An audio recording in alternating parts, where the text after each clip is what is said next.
Nas duas noites anteriores, nas pregações maravilhosas que nos foram trazidas pelo pastor Tim Williamson e pastor John Sapia, nós vimos o fundo, o background histórico deste versículo que foi escolhido este ano para ser o tema da nossa festa das primícias,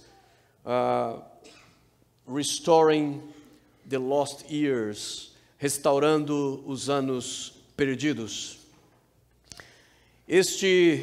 O fundo, como já foi mencionado, trata-se no livro do profeta Joel de uma enorme praga nunca antes vista na terra de Israel, e que consumiu toda a plantação, consequentemente consumiu todos os recursos da nação. Então Deus promete no capítulo 2, versículo 25, que se o seu povo se voltasse para Ele, Deus então restauraria o tempo dos anos em que foram consumidos por aquele ataque de gafanhotos. Nós veremos um pouco mais adiante uma descrição que a Bíblia faz de como um ataque desses acontece e o que ele causa. Como foi dito ontem pelo pastor John Sapia, você pode entrar no Google e colocar lá ataques de gafanhotos, nuvens de gafanhotos, enfim, qualquer termo semelhante, e você vai ver isto acontecendo. Quando acontece, é um verdadeiro exército de gafanhotos. São tão numerosos, que quando eles voam sobre uma região, o dia anoitece, literalmente anoitece, porque são tão numerosos que eles cobrem a luz do sol, e a região que é afetada, então, em poucas horas, ela se torna completamente devastada. Por isso a promessa de Deus é uma promessa de restauração para um povo que havia perdido tudo, e agora eles se voltam para o Senhor. Existem várias traduções da Bíblia que nos fazem entender mais ou menos de uma maneira melhor ou pior o que Deus realmente está prometendo nesta promessa de 2:25 de Joel. Algumas Bíblias dizem: I will restore for you the years. Eu vou restaurar para você os anos que foram perdidos. I will replace for you the wasted years. Eu vou substituir para você os anos que foram desperdiçados. I will pay you back for those years of trouble. Eu pagarei de volta para você por aqueles anos de problemas. I will compensate you for the years that the swarming locust has eaten. Eu vou compensar você pelos anos que foram devorados pelos gafanhotos. I will make up to you the years that the locust has eaten. Eu vou encontrar você na sua necessidade, vou restaurar você sobre aquilo que você perdeu. Existem algumas pessoas que normalmente não é uma frase pronta, mas normalmente nós ouvimos algo parecido com isso, de que é importante mudar, consertar a nossa vida e procurar sempre corrigir erros, mas não podemos mudar o passado.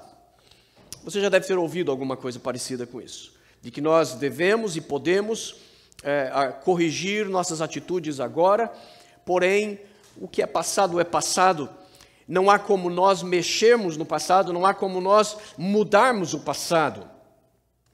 E quando vem para as coisas de Deus, nós normalmente, de uma maneira quase que instintiva, nós cristãos entendemos que o Deus da Bíblia é um Deus que Ele promete transformação de vida. Portanto, se você deixar Deus entrar na sua vida, Ele é capaz de mudar a tua história a partir de um ponto que é chamado de conversão. Quando você se volta para o Senhor, quando você se converte para Deus.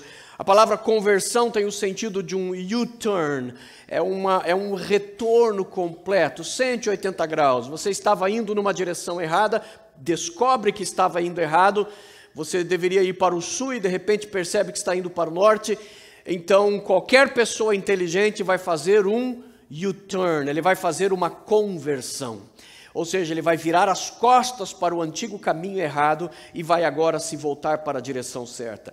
Este é o princípio da conversão. Você se volta para Deus, significa que você vira as costas para aquilo que você antes praticava. Você vira as costas para os antigos valores que você percebeu que estavam te levando para o lugar errado. E então você se volta para Deus e passa a segui-lo. Quando nós nos voltamos para Deus, a partir deste ponto, é quase que um consenso universal entre cristãos e não cristãos, de entender que quando você se volta para Deus, Deus pode mudar a sua história a partir daquele ponto. Mudar de tal maneira que você se transforme numa outra pessoa. A mudança muitas vezes é tão radical que mesmo a família não consegue reconhecer como uma pessoa pode mudar tanto para melhor. Porque nós sabemos que Deus promete estas coisas e Ele é poderoso para fazer isso. E quando nós chegamos nas Escrituras Sagradas, nós vemos este Deus que é capaz de mudar histórias, Ele dizendo que Ele vai restaurar os anos. Aqui nós colocamos no nosso lema apenas uma parte da ideia, que é restaurar os anos perdidos, mas o verso completo diz, os anos que foram perdidos por causa dos gafanhotos, os anos que foram perdidos por causa da praga que veio sobre Israel, e no caso, por aplicação à nossa vida.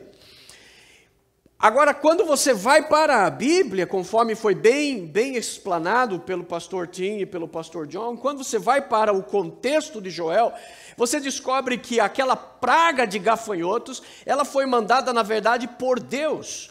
Deus permitiu com que aquela praga de gafanhotos viessem, e a razão por que Deus fez isso é por causa dos pecados da própria nação de Israel.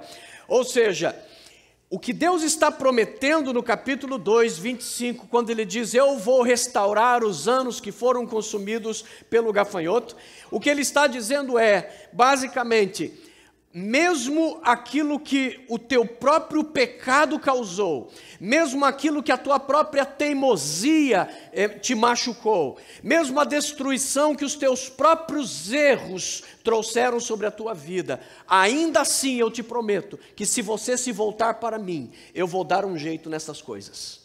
Eu vou mudar não somente daqui para frente, mas eu vou dar um jeito naquilo que se perdeu. E eu confesso que eu conheço esse texto desde criança, mas quando eu estava meditando nesta palavra este ano, no meu tempo de meditação, no meu tempo de oração, de repente esse verso saltou. Eu recebi do Senhor aquilo que é chamado de uma palavra rema. A palavra rema é quando Deus fala diretamente com o indivíduo através da sua palavra. E naquele momento a palavra, quando eu li o versículo 25, saltou e me veio à mente e o coração de uma maneira que eu nunca tinha entendido. Eu percebi que o que Deus estava dizendo é, você confia em mim, você confia que eu sou todo-poderoso para mudar radicalmente a tua vida de um ponto em diante, do momento em que você se arrepende em diante. Mas naquele momento Deus me fez ver que o meu Deus é muito mais poderoso do que eu imaginava.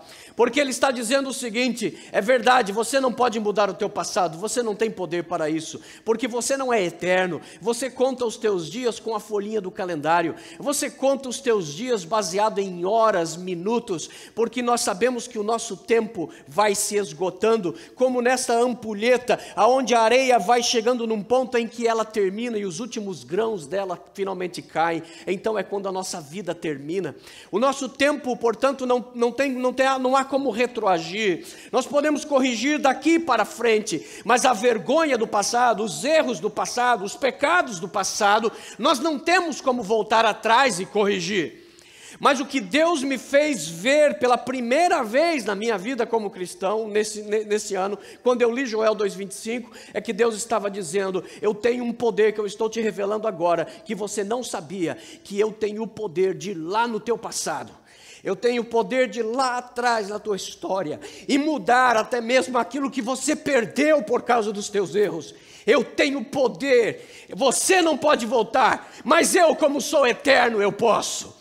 Eu posso voltar, e eu posso fazer com que as coisas sejam alteradas, como no vídeo que nós fizemos para a festa, como na ideia de uma vela que vai se queimando. Deus de repente tem o poder de fazer com que miraculosamente aquela vela comece a crescer de novo, como a flor que vai murchando, e Deus estala o dedo e a flor começa a ganhar vida outra vez. Deus tem o poder de fazer o que nós não podemos, em voltar lá atrás na nossa história e corrigir e arrancar das mãos do diabo toda a destruição que ele causou na nossa vida. E naquele momento eu comecei a refletir: meu Deus, é verdade, quanto tempo eu perdi, quantas bênçãos eu deixei de ganhar, porque eu não orava como devia orar, eu não cria como eu devia crer, apesar de ser pastor. Além do mais, existem também aquilo que foi causado por outras pessoas. E naquele momento eu fiquei pensando: meu Deus, quantas almas será que nós perdemos por causa daquelas pessoas que estavam segurando a bênção do Senhor, porque estavam comprometidas com o diabo, mas fazendo parte da igreja. E quando eu comecei a olhar para o passado, e já são quase 18 anos que nós estamos aqui. Aliás, eu não sei se eu já disse para vocês, no Brasil eu fui pastor, fui membro de uma igreja por quase 16 anos, e nesta igreja eu já estou passando dos 16 anos, e quando eu olhei e falei: caramba, eu era bem mais jovem, quanta coisa nós perdemos. E quando eu li, o meu coração se encheu de esperança.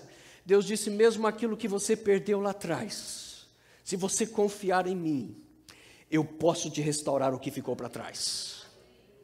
Eu posso restaurar. Não é possível voltar os teus dias. Como você viu no vídeo, eu fiz a vela voltar a existir, eu fiz a flor voltar a existir, mas a menininha que envelheceu, eu não fiz ela voltar a ficar nova, porque isso não acontece. Isso não acontece. Não faz parte da promessa de Deus. Nós vamos avançando nos nossos anos, mas o que Deus está dizendo para você é: eu posso fazer em um dia a restauração de 80 anos na sua vida. Moisés desperdiçou 80 anos da sua vida só com fracassos, dando com a cara na porta, tentando e não conseguindo, tentando agir e indo de mal a pior. De príncipe ele se torna assassino, de assassino ele se torna pastor de ovelhas e peregrina por 40 anos no deserto, cuidando de ovelhas que nem sequer eram suas, eram do seu sogro. 80 anos o homem completa. Você já não espera mais nada, você espera já comprar um jazigo no Jardim das Saudades com 80 anos, você não planeja mais nada, você não vê muito mais futuro à frente. E Moisés não sabia que aquele era o ano em que Deus o visitaria e diria: Moisés, os 80 anos que você perdeu, nos próximos 40, eu vou restaurar completamente. Eu vou fazer coisas na tua vida que você jamais vai imaginar. Como o pastor ontem aqui tirou sarro da nossa cara, né, dizendo que nunca viu alguém louvar a Deus, dizendo: I'm gonna blow your mind. Deus literalmente está dizendo para Moisés: I'm gonna blow your mind, Moses. Eu vou simplesmente blow your mind. Eu vou fazer, não tem tradução para isso em português, seria uma coisa mais ou menos: eu vou deixar você estupefato, eu vou deixar você boquiaberto com aquilo que eu vou fazer. A questão é: mas como Deus faz para restaurar os anos? Porque anos fala de tempo, e tempo não volta. Como é que Deus vai restaurar os anos que foram perdidos? É preciso que você entenda que a ideia da restituição é um princípio que transcorre as páginas da Bíblia por todo o texto. O princípio, de como foi dito pelo Marcos hoje, de que Deus é um Deus de restituição, Deus é um Deus de restauração. Deus parece que ele tem toque, ele não pode ver um negócio quebrado que ele tem que arrumar. A ideia é mais ou menos isso. Deus não consegue deixar uma coisa batida, uma coisa que está quebrada, arrebentada, e ele passar e nem tchum, como dizia no meu tempo de adolescente, nem dá bola. Não, ele olha e diz: espera aí, está quebrado, tem que arrumar. Está gasto, eu tenho que restaurar. E Deus tem uma atenção especial para aquilo que está quebrado, para aquilo que está roto, para aquilo que apodreceu, para aquilo que morreu, para aquilo que perdeu a força. Aquilo chama a atenção de Deus, e Deus se oferece para mudar a nossa história. Basicamente, a ideia da restituição não é tanto, ainda que Deus seja um Deus de um amor tão imenso que a gente não pode medir, mas a ideia da restituição não é tanto uma questão do nosso problema e do que o problema causa a nós. Na verdade, é muito mais uma questão de que Deus não aceita a hipótese de permitir que o diabo leve alguma vantagem na nossa vida. A ideia da restituição é exatamente isso. Tudo que o diabo destruiu, eu vou restaurar. E é exatamente esse princípio que está por trás do Evangelho de Jesus Cristo. Porque quando João, na primeira epístola de João, ele vai falar sobre a função de Jesus, ele resume da seguinte maneira: Jesus Cristo veio para destruir as obras do diabo. É assim que João resume. Qual é a função de Jesus? Ele vê tudo que o diabo destruiu, tudo que o diabo construiu, e ele destrói o que o diabo destruiu, ele destrói o que o diabo construiu. Então, se o que o diabo construiu foi destruição, Deus vai fazer com que a destruição seja revertida. Se o que ele construiu na sua vida é algo que precisa ser removido, Deus, através de Jesus, ele vai fazer com que aquilo seja removido da sua vida. Amém? Para entendermos o conceito da promessa que Deus dá em Joel 2,25, de como Deus é capaz de voltar no tempo e nos restaurar os anos que foram perdidos, nós precisamos voltar mais de 1 milênio no tempo antes do tempo de Joel, no livro de Êxodo, e eu quero que você abra comigo.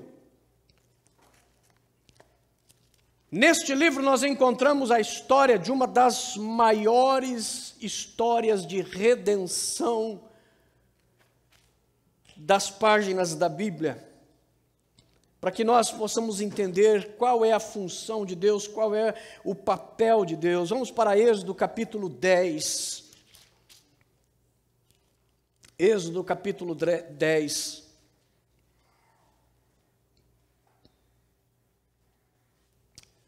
O background dessa história, muitos devem conhecer através de filmes. Se não leu a Bíblia, pelo menos alguém já deve ter visto algum filme, porque já foram feitos vários sobre os 10 mandamentos, sobre a história do Êxodo, o príncipe do Egito, enfim. A ideia é, a Bíblia nos conta a história dos primeiros homens de Deus a caminharem nesta terra, das quais um deles chamado Abraão, teve um filho chamado Isaac, que teve um filho chamado Jacó. Jacó teve 12 filhos. Eles, quando tinham uma família já com cerca de 70 pessoas, a Bíblia diz que houve uma fome na terra, uma devastação causada provavelmente por seca, que fez com que Jacó e seus filhos e sua família, os 70, fossem para o Egito. Deus preparou o caminho por uma outra história muito bonita, a história de José, que foi preparado por Deus para ir à frente como um escravo, sofreu, mas na verdade era Deus preparando o caminho para que a família dos 70 fossem ao Egito. Quando eles vão ao Egito, eles encontram José agora não mais como um escravo, mas sim como o segundo homem mais poderoso do mundo. Ele é agora o único homem abaixo de Faraó no Egito. E ele então permite com que a sua família agora possa ser salva da fome que está correndo no mundo inteiro. Eles entram ali no Egito e ali eles vão se estabelecer. Ali eles vão ficar pelos próximos 430 anos. O problema é que a Bíblia diz que quando morreu aquele faraó, que colocou José como o segundo homem mais poderoso, veio um outro faraó que não gostou da ideia de ter judeus, israelitas, no meio do seu povo, tendo qualquer privilégio, tendo qualquer poder, principalmente no governo. Então a Bíblia diz que os outros faraós que se sucederam, eles foram na verdade ficando com medo daquela família de judeus, que de 70 em 430 anos foram se multiplicando e já haviam se tornado, no tempo de Moisés, mais de 2 milhões de pessoas.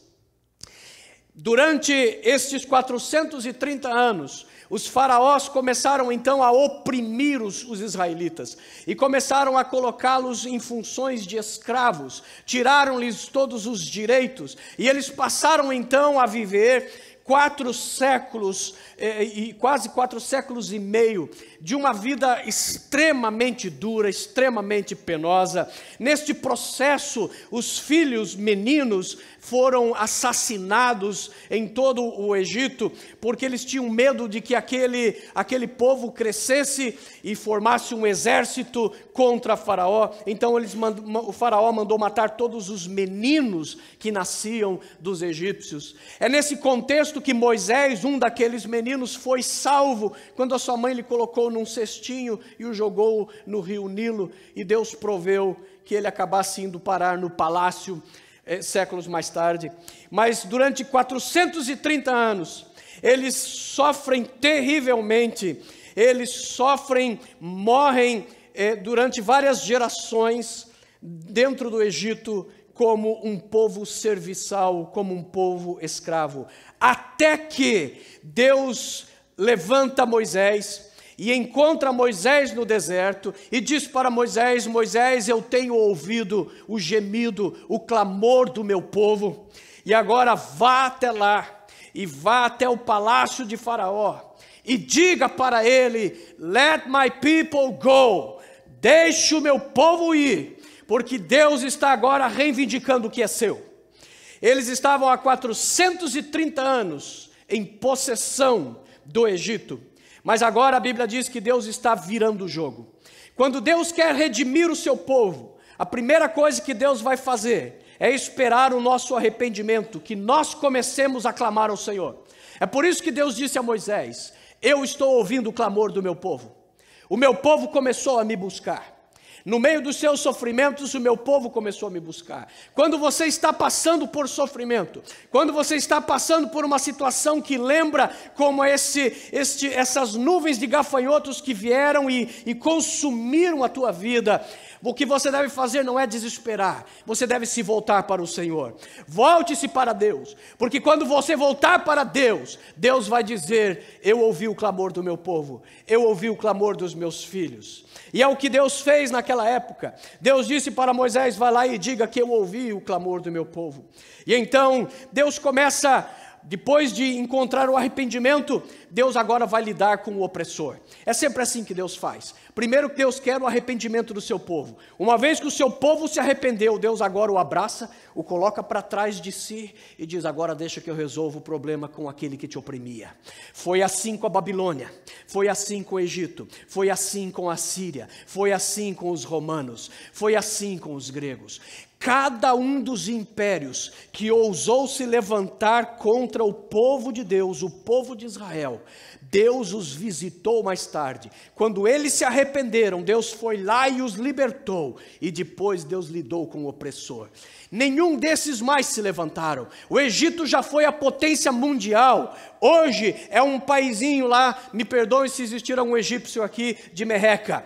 Nós já tivemos a Grécia como o grande país conquistador, como com Alexandre o Grande, que simplesmente expandiu seu governo pela Ásia, pela África, pela Europa toda, pelo Oriente Médio.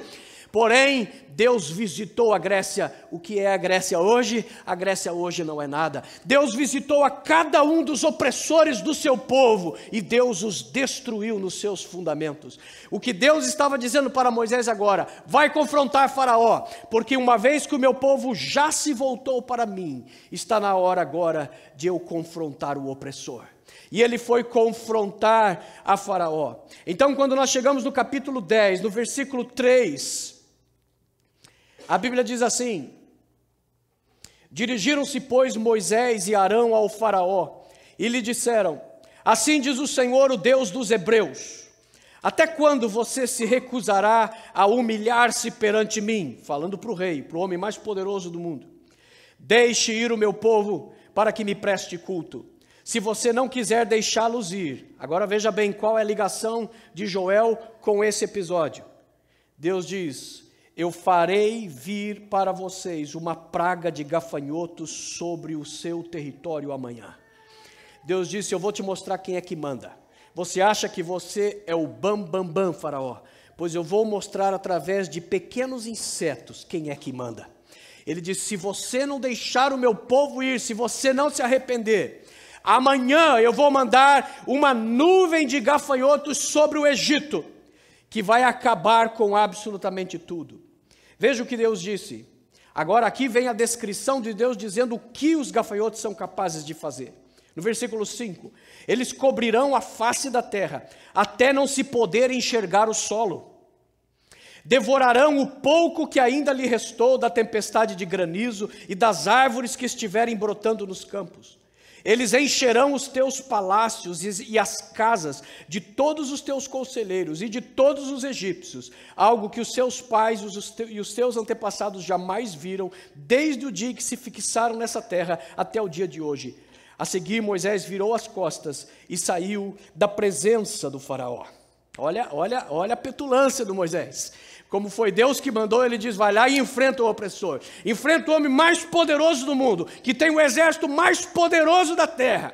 E ele foi lá e disse, olha, te dou um recado, deixa o povo de Deus ir embora, porque senão amanhã Deus vai encher esse teu palácio de gafanhoto. Deus vai encher a tua coroa de gafanhoto. Deus vai devorar a tua terra, Faraó. E tenho dito, e virou as costas e foi embora.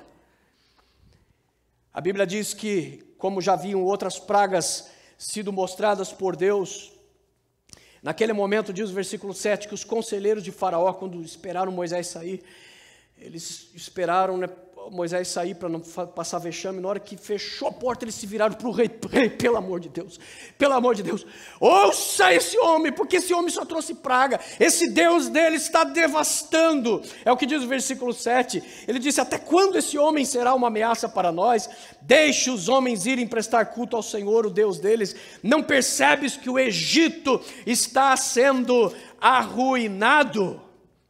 E então Moisés foi trazido de volta à presença do faraó. Mandaram chamar, telefonaram para ele e disseram, vem para cá que o rei quer falar com você. Ele volta e o rei então faz uma pergunta para ele. O rei diz no versículo 8 e 9, então Moisés e Arão foram trazidos de volta à presença de Faraó e o rei lhe disse, vão e prestem culto ao seu Deus, mas me digam quem irá.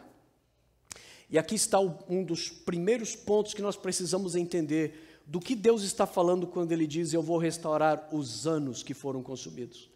Porque o erro fundamental de Faraó era achar que a nossa bênção diante de Deus se refere unicamente a quem? Quem deverá ser redimido? Quem deverá ser liberto? Quem deverá sair do Egito e experimentar a liberdade para ir adorar esse seu Deus? Mas na verdade, Moisés iria mostrar para Faraó que não era uma questão de quem. Ele disse, é quem o Senhor vai libertar e o que o Senhor irá libertar. Porque não são apenas pessoas, Deus está dizendo. Nós vamos levar todo o nosso rebanho, é o que Moisés respondeu no versículo 9. Ele disse, nós temos que levar todos os jovens, todos os velhos, todos os nossos filhos, as nossas filhas. Em outras palavras, sobrou alguém? Não, em outras palavras, todo mundo. Mas ele não para por aí.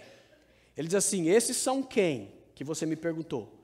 Mas agora eu vou dizer o que mais vai ser redimido pelo Senhor. E ele disse assim, vamos levar as nossas ovelhas e os nossos bois, porque vamos celebrar uma festa ao Senhor. Porque quando Deus abençoa o seu povo, aquilo que lhes pertence, Deus diz, também está sujeito à minha redenção. Aquilo que você possui, Deus entende que aquilo é o seu direito.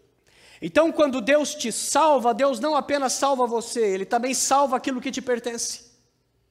Ele salva tudo aquilo que faz parte da tua existência e da tua vida.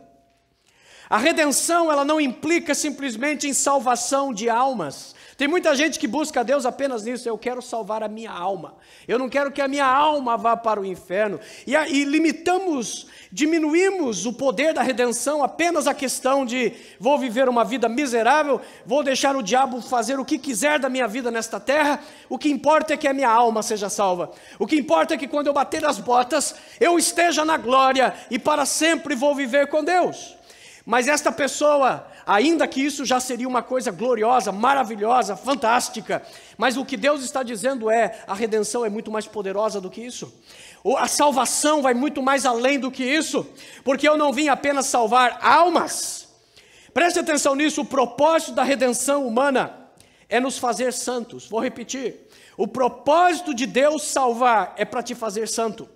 Santo significa fazer você separado para Deus, não que você vai ser perfeito, não que você jamais não conseguirá mais errar ou pecar, mas significa que Deus vai separar você para Deus. Ou seja, quando Deus salva com o propósito de que você se torne dele. Deus salva para que você se torne santo. E a palavra santo, eu creio que nenhum outro idioma, além do hebraico, é claro, captou a essência do que realmente santo significa, além do inglês. O inglês foi o idioma que mais entendeu o significado de santo, de acordo com aquilo que está na Bíblia. Porque santo, se Deus quer te salvar, Deus quer te fazer um saint, Ele quer te fazer um santo. Saint, ou sanctification, ou santificação, também é traduzido no inglês pela palavra holy, ou holiness, H-O-L-Y, holy, ou holiness. Agora, o que você talvez não saiba é que a palavra holy em inglês, a palavra santo em inglês, ela vem da mesma palavra que significa inteiro em inglês. Ela vem da palavra whole, W-H-O-L-E, que significa inteiro. Ou seja, quando Deus te faz santo, quando Deus te faz holy, Ele quer te fazer inteiro. Portanto, a salvação tem que ser completa em todas as áreas da sua vida. Ela não pode ser apenas a sua alma. Isso significa que a salvação implica em inteireza, fullness of life. Tem que ser a bênção que invade todos os cantos da sua vida, todas as áreas da sua vida. Não há possibilidade de experimentarmos uma salvação plena, sem que realmente essa salvação afete todas as áreas da nossa vida. Jesus disse assim: eu vim para que vocês tenham vida, e não uma vidinha. Eu vim para que vocês tenham vida, e não apenas na sua alma, para que você vá para com Deus, para o céu. Jesus não disse: eu vim para que vocês tenham vida um pouco melhor do que vocês eram antes. Ele disse: eu vim para que vocês tenham vida, e vida em abundância. O que é vida em abundância? É ter vida de sobra, é ter vida derramando, esparramando, é ter vida que entra por todos os cantos da sua vida. Não fala apenas da sua vida religiosa, da sua vida espiritual. Ela tem que invadir a sua família, ela tem que abençoar filho, ela tem que abençoar filha, tem que abençoar esposo, esposa, tem que abençoar pai e mãe, tem que abençoar a casa onde nós vivemos, tem que abençoar os utensílios que nós temos, tem que entrar dentro do nosso trabalho e abençoar a nossa profissão, abençoar a nossa carreira, tem que ir na escola dos nossos filhos e a bênção do Senhor se esparramar também lá onde estão os nossos filhos. É isto o significado da palavra shalom na Bíblia, que quando os tradutores vão traduzir, eles têm que escolher apenas uma palavra para traduzir, e então eles escolhem a palavra paz. Shalom é traduzido por paz. Para traduzir para o inglês, eles traduziram para peace, paz. Mas quando você vai para o hebraico, a palavra shalom, ela é tão imensa, ela é tão extensa. Na verdade, ela é paz, mas no seguinte sentido: ela é paz porque significa que Deus vai agir na sua vida de uma maneira tão profunda, que Ele vai começar a tocar cada área da sua vida. Ele vai tocar o seu corpo e você vai ter saúde. Ele vai tocar o seu emocional e você vai ser estável emocionalmente. Ele vai te tocar no espírito e você vai ser forte diante de Deus. Ele vai tocar na tua profissão, Ele vai tocar na tua renda, Ele vai tocar na tua casa, Ele vai tocar na tua família, Ele vai tocar nos teus relacionamentos. E quando você vê Deus tocando tudo isso, não resta outra coisa a não ser uma sensação imensa de paz. Isso é o shalom, isso é o shalom que Deus quer dar. E portanto, quando o faraó disse, quem vai? Vamos evitar essa praga mais, eu cedo um pouco, mas você cede um pouco, Moisés. Quem vai? Quem você quer que vá? Ele disse, todo mundo, uai. Se fosse mineiro, ia falar, uai, todo mundo, inclusive o queijão. Capaz que eu vou deixar o queijo para trás. Você está doido, faraó? Como assim, quem vai? Ué, todo mundo. Se o Deus de Israel chamou Israel, todo mundo que é israelita vai, ué. Qual é o problema com essa lógica? Você está aí de malandragem comigo. E estava mesmo. Porque aí o faraó faz uma proposta indecente no versículo 9. Ou melhor, não é no 9, onde é que está agora? Perdi aqui. No 10. Ele disse, tá bom. Isso aqui é uma expressão que ele está dizendo, tá bom que você quer ir com todo mundo. Vocês querem me ferrar. É claro que você está com mal intenção, Moisés. De forma alguma. Só os homens podem ir. Eu libero, mas só os homens.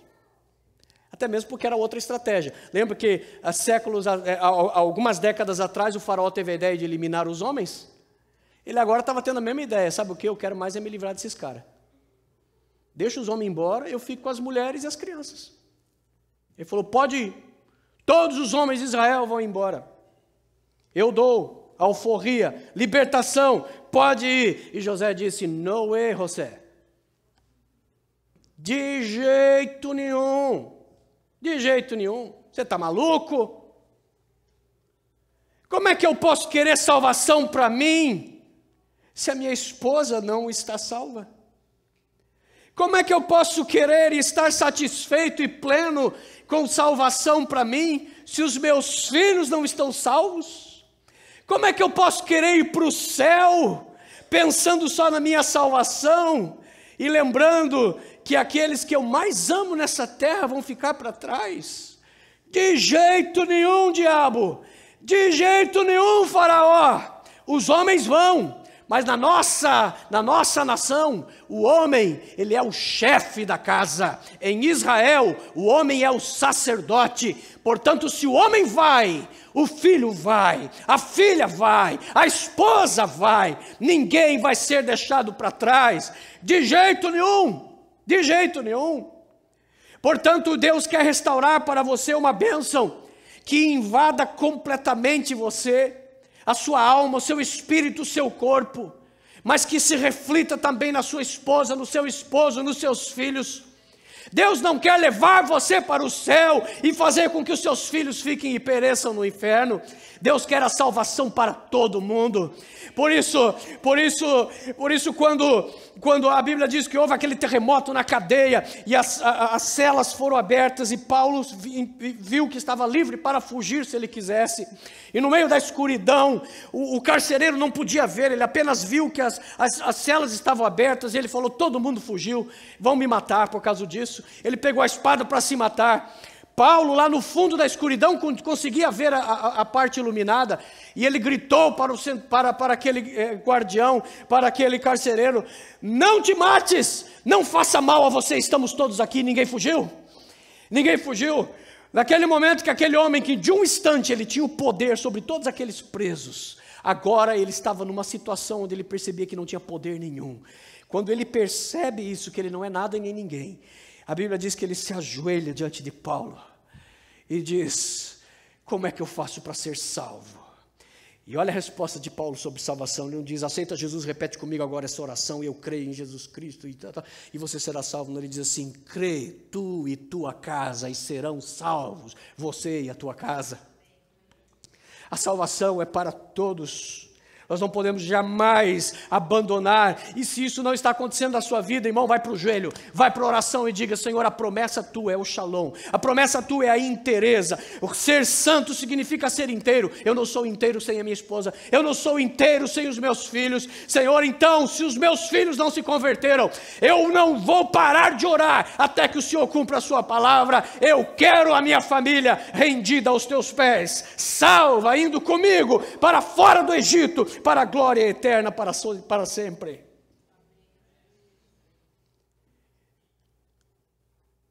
Ele disse: vai, leva só os homens. E Moisés disse: de jeito nenhum. E saiu, e veio outras pragas. E finalmente, no versículo 24 e 25, Faraó chama Moisés outra vez e diz: ok, I give up. Vão e prestem culto ao Senhor, mas deixem as ovelhas e os bois. Ou seja, vão todos os israelitas, mas me deixe a propriedade. E olha a resposta de Moisés. Diz assim: mas Moisés contestou e disse: nenhum animal vai ficar para você. Na verdade, Faraó, você é que vai nos entregar animais para nós sacrificarmos para Deus em nosso culto. Além disso, os nossos rebanhos também irão conosco. Nenhuma unha será deixada para trás. Olha a postura de Moisés.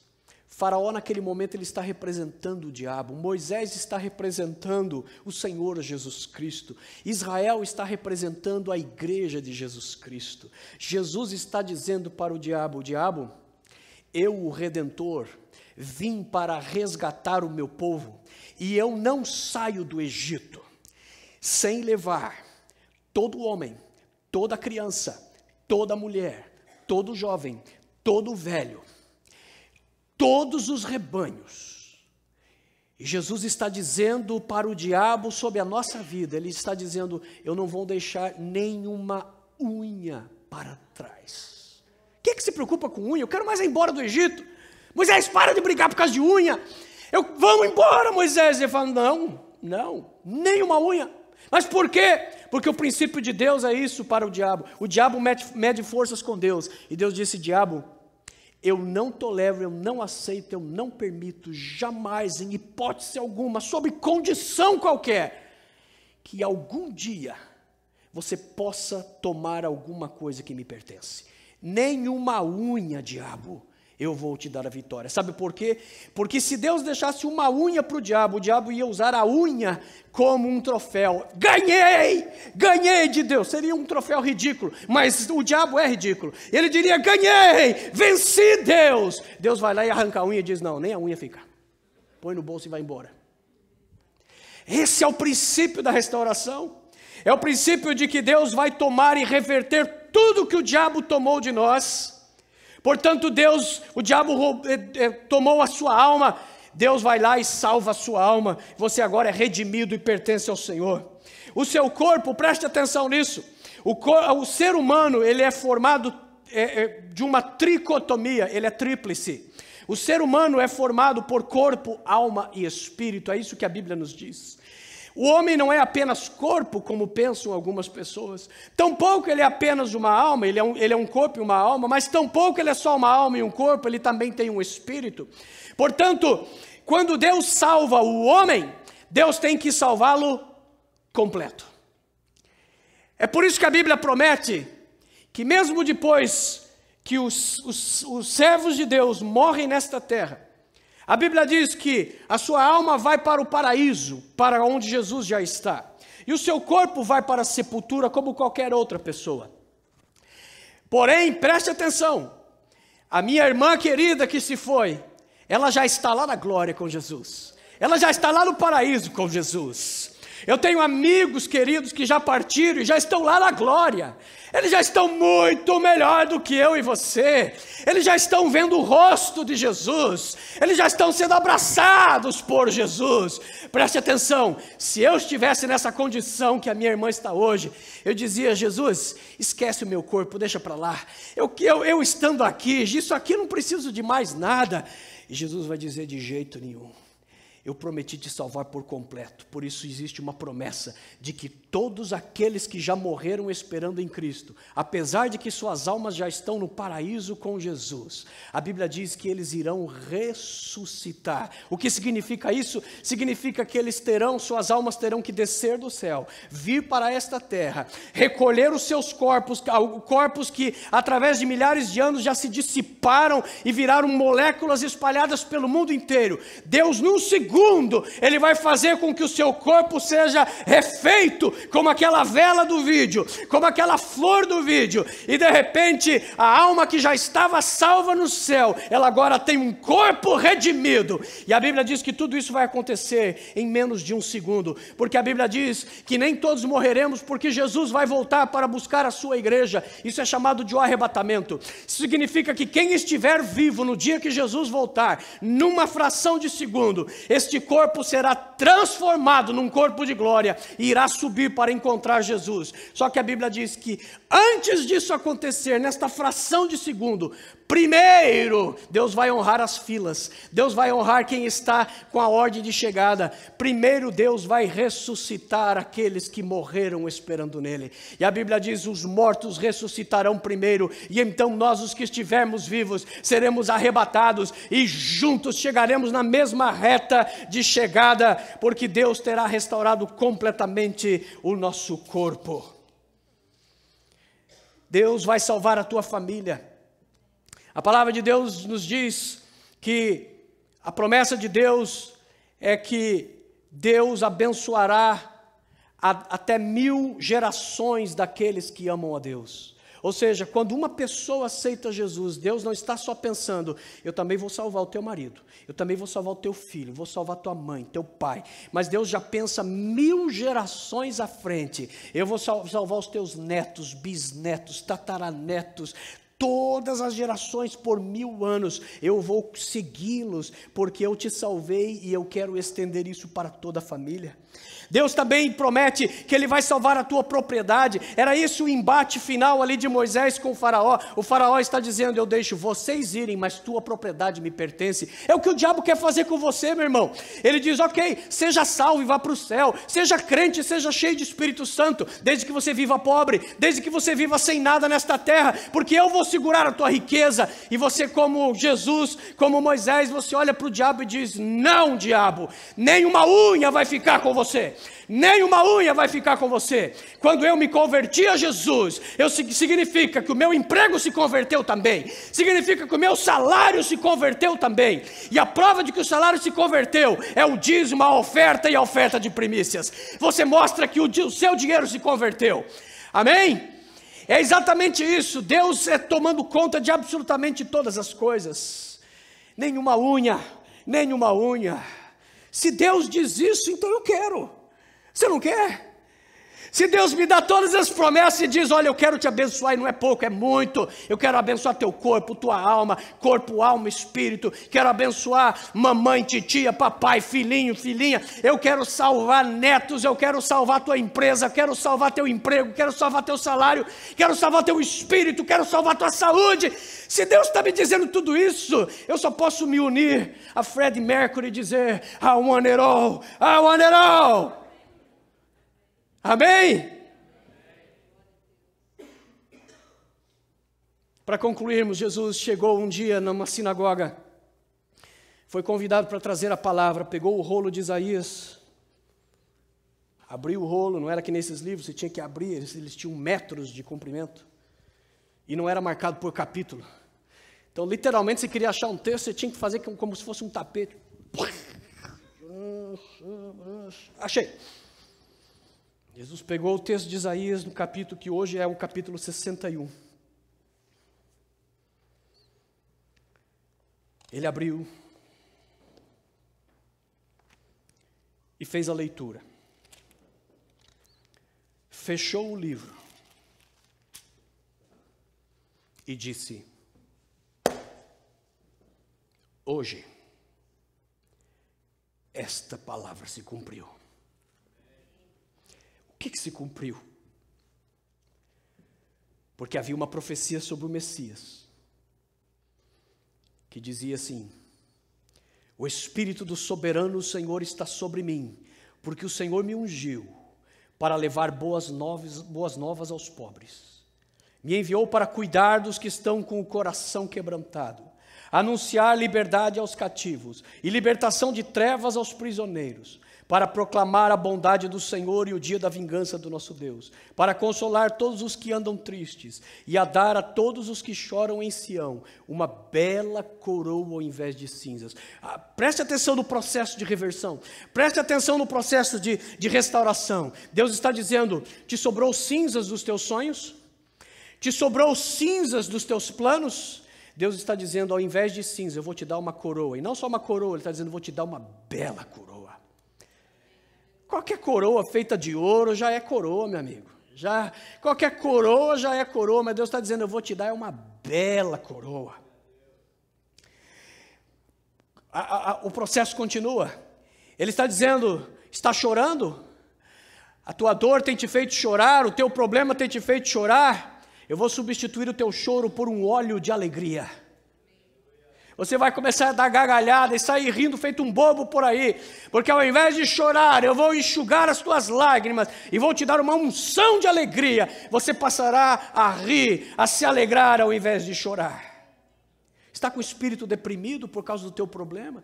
Falhou tantas vezes, fracassou tantas vezes, a vergonha do teu pecado te deprimiu e hoje você vive num manto de depressão. Jesus está dizendo: eu vou arrancar o manto de depressão e vou te cobrir com um manto de louvor. Você vai ser visto, ao invés daquele cara calado no canto, envergonhado, cabeça baixa, de repente está cantando, está trabalhando e está cantando ao Senhor, está dirigindo e está cantando, porque eu vou te dar um manto de louvor. Vocês serão chamados de carvalhos de justiça, plantação do Senhor para manifestação da sua glória. Deus disse: você não vai ser uma plantinha qualquer, eu vou te abençoar tanto, e essa bênção vai persistir, porque ela vai se estender por muito tempo, assim como um carvalho. Diz assim: e vocês reconstruirão as velhas ruínas e restaurarão os antigos escombros, renovarão as cidades arruinadas que têm sido devastadas de geração em geração. No versículo 6 diz assim: mas vocês serão chamados sacerdotes do Senhor, ministros do nosso Deus. Vocês se alimentarão das riquezas das nações, e do que era o orgulho dela, vocês se orgulharão. E em lugar da vergonha que você sofreu, o meu povo receberá dupla herança. Aleluia, aleluia. É isso que Deus tem para a minha vida e para a sua vida. Volte-se para Deus. Deus tem o poder de ir lá atrás e arrancar das mãos do diabo todo o prejuízo que ele causou. Você não pode. Você olha e fala: meu Deus, aquilo foi 10 anos, 20 anos atrás, eu estou 20 anos mais velho e não tenho como refazer aquilo, mas Deus tem como ir lá e resgatar e arrancar a prosperidade que ficou para trás, arrancar as conversões do teu ministério que ficaram para trás, arrancar os frutos do seu ministério que ficaram para trás e trazer para o dia presente e diz: sabe tudo aquilo que você perdeu? Está aqui, meu filho, eu trouxe tudo de volta, o que é teu, para que você seja plenamente abençoado.